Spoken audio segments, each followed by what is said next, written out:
విశాఖలో మరో భారీ భూ స్కామ్ వెలుగులోకి వచ్చింది. 600 కోట్ల విలువైన 30 ఎకరాల భూమికి సంబంధించి తెలుగుదేశం పార్టీకి చెందిన ఆ నాయకుడు విశాఖలో మరోసారి భూచక్రం తిప్పారు.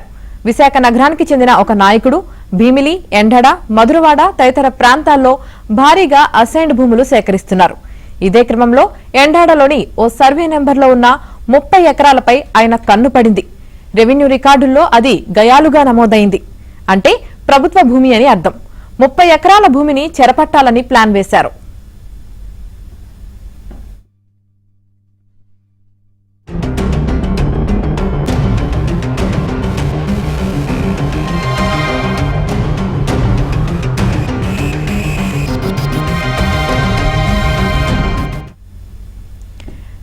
రెవెన్యూ సర్వే శాఖలోని కీలక అధికారులను పిలిచి మాట్లాడారు. రికార్డుల్లో గయాలను తీసేసి జీ రాయితీగా మార్పించేశారు. ఆ తర్వాత ఆ భూమిని 3 భాగాలుగా సబ్ డివిజన్ చేసి ముగ్గురి పేరిట రికార్డుల్లో రాసేశారు. ఆ తర్వాత 6 నెలల పాటు ఈ విషయంలో సైలెంట్ గా ఉండిపోయారు. రికార్డుల మార్పిడి విజయవంతంగా పూర్తి కాగానే ఆ నాయకుడు తదుపరి దశకు స్కెచ్ వేశారు. 3 సబ్ డివిజన్లుగా మారిన ఆ 30 ఎకరాల భూమిని రీసర్వే చేయించారు. ఆ భూమి ప్రైవేటుదే అని నిర్ధారిస్తూ డ్రాఫ్ట్ ల్యాండ్ రిజిస్టర్లో నమోదు చేయించారు. 3 వ్యక్తుల పేరిట భూమి హక్కులు రాయడంతో పాటు పాస్బుక్లు ఇవ్వాలని సిఫార్సు చేశారు.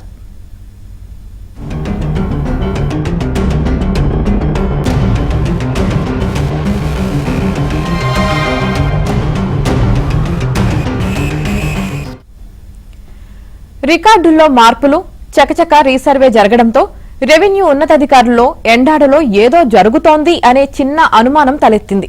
విశాఖ కలెక్టర్ దీనిపై మరింత లోతైన పరిశీలన చేయించారు. సర్వే, రెవెన్యూ అధికారులు ప్రైవేటు వ్యక్తులతో కుమ్మక్కయి తప్పులు చేశారని నిర్ధారణకు వచ్చారు. దీంతో సర్వేకు చెందిన కీలక అధికారిని ప్రభుత్వానికి సరెండర్ చేసినట్లు తెలిసింది.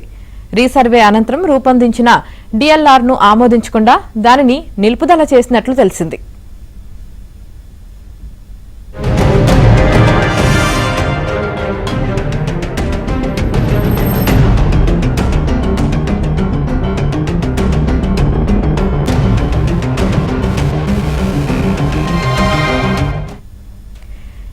ఎండాడలో 600 కోట్ల విలువైన ప్రభుత్వ భూమిని ప్రైవేట్ పరం చేయాలనుకోవడం తీవ్రమైన తప్పిదం, ఘోరమైన నేరం.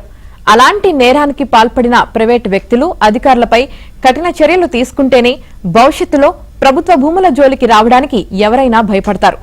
ఈ కేసులో రికార్డుల తారుమారు ఉదంతం బయటకొచ్చాక సర్వేలోని కీలక అధికారిని అమరావతిలోని సర్వే ప్రధాన కార్యాలయానికి సరెండర్ చేశారు.